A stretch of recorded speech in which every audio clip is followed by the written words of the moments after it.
Good morning बच्चों। आज मैं आप लोगों को पढ़ाने जा रही हूँ एक नई कहानी जिसका नाम है बंदर और गिलहरी। तो इस कहानी में हम सबसे पहले इस चित्र को देखें तो एक पेड़ है और पेड़ पे बंदर बैठा हुआ है। फिर आगे कहानी में है एक बंदर पेड़ पर बैठा था। बंदर की पूँछ बहुत लंबी थी।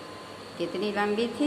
बहुत लंबी थी। इतनी लंबी थी कि ज़मीन तक लटक रही थी। बंदर की पूँछ इतनी लंबी थी कि ज़मीन तक लटक रही थी।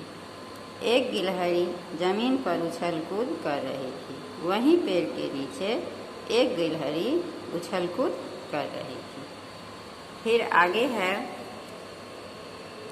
अचानक उसे पूँछ दिखाई दी। किसे पूँछ दिखाई दी? गिलहरी को। उसने सोचा यह झूला कहाँ से आ गया?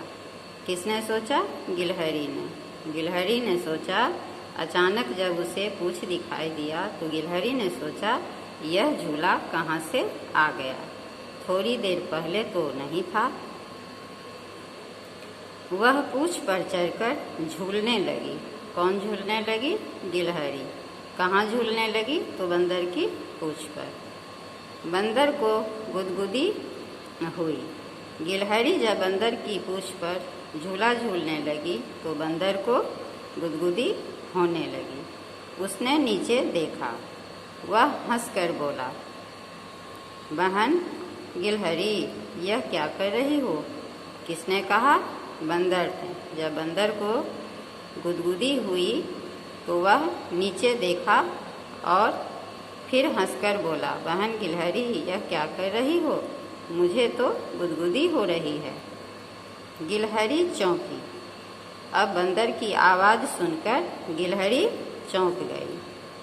फिर उसने देखा, बंदर भैया, यह तुम हो?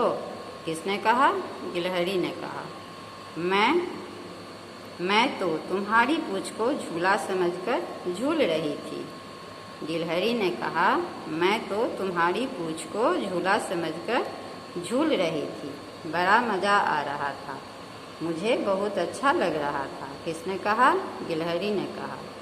और गिलहरी हंसती हुई पेड़ की डाली पर चढ़ गई। इतना कहते हुए गिलहरी पेड़ की डाली पर चढ़ गई।